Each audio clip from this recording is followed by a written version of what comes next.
Hey, how's it going? This is Ricardo, and in this video I'll show you how to remove the display bezel on a Dell Inspiron 7572. If you're looking for parts for this laptop, go to our website and use this coupon for a 5% off discount.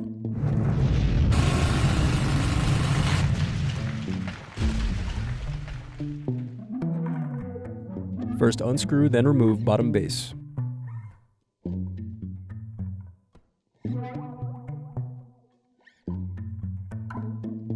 Then unscrew and remove battery. Now unscrew and disconnect antenna cables. Then disconnect display cable. Then unscrew and remove display assembly.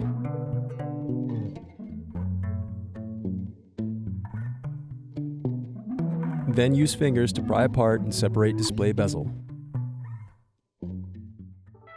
Thanks for watching. Don't forget to like and subscribe if you enjoyed this video. And if you need more, check out this playlist to watch other tutorials for your laptop. You can also click here to find parts for your laptop at partspeople.com.